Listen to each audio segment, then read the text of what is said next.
ॐ अखण्डमण्डलाकारं व्याप्तं येन चराचरं तत्पदं दर्शितं येन तस्मै श्रीगुरवे नमः।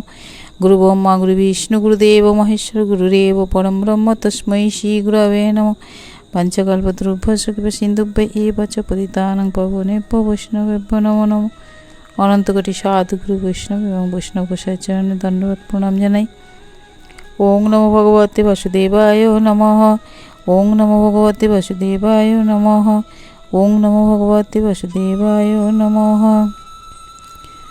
तो बाबा आज के जे विषयटा निये आमी बोलते बसेছি পুরো ভিডিওটা স্কিপ না করে দেখবেন, তাহলে আমি কি বলতে চাইছি বুঝতে পারবেন।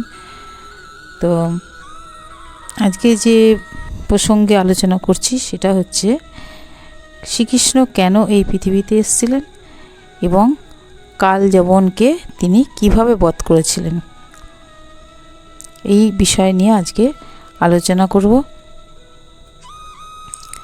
তো শুরু করছি আমি। শ্রীকৃষ্ণ যখন তার মামা কংসকে আর কি বধ করে ওই মথুরা সিংহাসনে বসলেন, রাজা হলেন, তখন কংসের দুই পত্নী অস্তি আর প্রাপ্তি কি করলেন না নিজের পিতাগৃহে গমন করলেন। তো তাদের যে পিতা ছিলেন তার নাম ছিল জরাসন্ধ, অর্থাৎ কংসের যিনি শ্বশুর। তিনি যখন শুনলেন এই সংবাদ যে কৃষ্ণের ওপর প্রচণ্ড, তিনি তখন রেগে গেলেন। যে কৃষ্ণ ওই কংসকে বধ করেছে শুনে, আর তার দুই মেয়ের আজকে এই দশা হয়েছে জেনে উনি খুব রেগে গেলেন। তখন তিনি কি করলেন, 2300 অক্ষৌহিনী সেনা নিয়ে উনি মথুরা আক্রমণ করলেন, যেহেতু কৃষ্ণ রাজা হয়েছেন। তো জরাসন্ধ বলল, তো তখন আক্রমণ করলো, তখন কি হলো, জরাসন্ধ বলল, ওরে পুরুষোত্তম, তাই তো তুই তো আমার কাছে বালক, আমি তোর সঙ্গে যুদ্ধ করব না, দূর হয়ে যা আমার চোখের সামনে দিয়ে। তখন কৃষ্ণ বললেন, অহংকারীর পতন অবশ্যম্ভাবী। তারপর তো দুই পক্ষের প্রবল যুদ্ধ শুরু হলো। শ্রীকৃষ্ণের বাণে বহু অশ্ব, ধ্বজা, সারথি, বহু রথ ছিন্ন ভিন্ন হয়ে গেল, মানে রক্তের বন্যা বয়ে গেল। তো সবাই মৃত্যু যন্ত্রণায় ছটপট করতে লাগলো। তখন শ্রীকৃষ্ণ আর বলরাম জরাসন্ধকে কি করলেন, বরুণ পাশে এবং মানবের ফাঁদে বাঁধতে চিন্তা করতে শুরু করলেন যে জরাসন্ধ যদি জীবিত থাকে তাহলে উনি কি করবেন, আরও সৈন্যবাহিনী জোগাড় করে নিয়ে এসে আর যুদ্ধ করার জন্য আবার আসবে। তাহলে কি হবে, তখন অধার্মিক যে সমস্ত লোকজন আছে তাদেরকে নিয়েই উনি আসবেন। তো কৃষ্ণ তাদের বিনাশ করতে পারবেন সহজে। কারণ উনি ধর্মের রক্ষার জন্য, অধর্মকে নাশ করার জন্যই পৃথিবীতে ওনার আগমন। তো এইটা ভেবে উনি তখন কি করলেন, জরাসন্ধকে ছেড়ে দিলেন। এরপর মোট 17 বার জরাসন্ধ মথুরা আক্রমণ করেছিলেন। তো 18 বারের বার কি হয়েছে, কাল যবনকে সঙ্গে করে নিয়ে, মানে যুদ্ধ সেনাবাহিনী সাজিয়ে দুই পক্ষই কিন্তু এসছিলেন, মানে কাল যবনও এসছে, জরাসন্ধও এসছে। এবার শ্রীকৃষ্ণ কি করেছে না, মথুরাবাসীকে রক্ষা করার জন্য, তাদের ওপর যাতে কোনো আক্রমণ না হয়, তাই জন্য উনি সমুদ্রের তলায় একটা নগর নির্মাণ করেছিলেন, খুব সুন্দর করে সে মথুরাবাসীকে সেই নগরীতে রেখে তারপর উনি যুদ্ধ করতে বাইরে বের হলেন।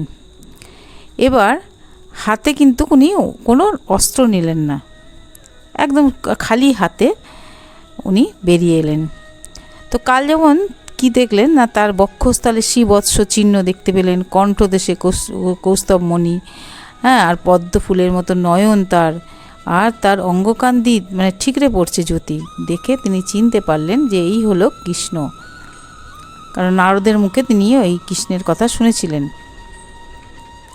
তো কাল যেমন ভাবলো এর সঙ্গে অস্ত্র ছাড়াই যুদ্ধ করব, একটা ছোট বালক, কি হবে এ, আর কি করবে, অস্ত্র ছাড়াই যুদ্ধ করব। সে কি করলেন, কৃষ্ণ কী করেছে, ওখান থেকে বেরিয়ে এসে সোজা রণক্ষেত্র ছেড়ে দূরে চলে যেতে লাগলেন। তো উনি কি করলেন, কাল যেমন কী করলো, কৃষ্ণের পেছন পেছন যেতে লাগলেন। তারপর যেতে যেতে একটা পাহাড়ের পর্বতের গুহার মধ্যে কৃষ্ণ প্রবেশ করলেন। এবার কাল যমন ওই গুহায় প্রবেশ করলেন। সেখানে গিয়ে তিনি কাল যমন দেখতে পেল যে একজন কেউ নিদ্রিত অবস্থায় শুয়ে রয়েছে।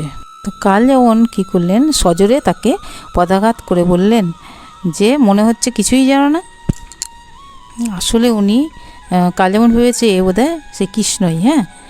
তো এবার ওনার পদাঘাতে মুচকুন্দের ঘুম ভেঙে গেল।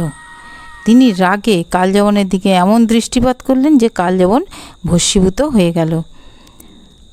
তো অ্যাকচুয়াল এনার নাম ছিল মুচকুন্দ।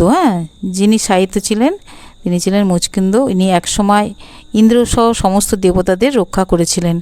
তো ইন্দ্র যখন শিবের পুত্র কার্তিককে পেলেন তখন তাকে বললেন মুচকুন্দকে যে আপনি এবার রেস্ট নিন, আপনি তো অনেক দিন আমাদের রক্ষা করেছেন, এবার রেস্ট নিন। তো সেই থেকে উনি ওই গুহার মধ্যে গিয়ে ঘুমাচ্ছিলেন আর কি। তো যাই হোক, এবার তখন শ্রীকৃষ্ণ তখন ওনাকে মুচকুন্দকে দর্শন দিলেন।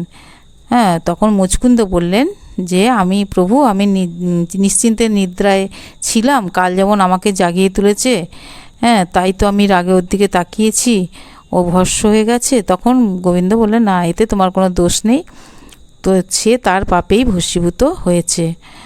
তা বললেন, তখন গোবিন্দ নিজের মানে আগমনের বার্তা জানালেন যে কেন উনি এসছেন এই ধরাধামে। গোবিন্দ বললেন যে ব্রহ্মা আমার নিকট ধর্ম রক্ষা এবং ভূভার স্বরূপ অসুর সংহারের জন্য প্রার্থনা করেছিলেন, তাই আমি বসুদেবের পুত্র হয়ে এই পৃথিবীতে জন্মগ্রহণ করেছি, অধর্মের বিনাশ করার জন্য আর ধর্মের রক্ষার জন্য। সুতরাং এতে তোমার কোনো দোষ নেই, তুমি ঠিকই করেছ। তো এটাই ছিল আজকে বলার বিষয়বস্তু। তো গোবিন্দ বললেন পরের জন্মে তুমি ব্রাহ্মণ রূপে জন্মগ্রহণ করবে এবং সমস্ত প্রাণীকুলের হিতৈষী হবে এবং পরম বন্ধু হবে, তখন তুমি বিশুদ্ধ বিজ্ঞান ঘন পরমাত্মা রূপে আমাকে লাভ করতে পারবেন।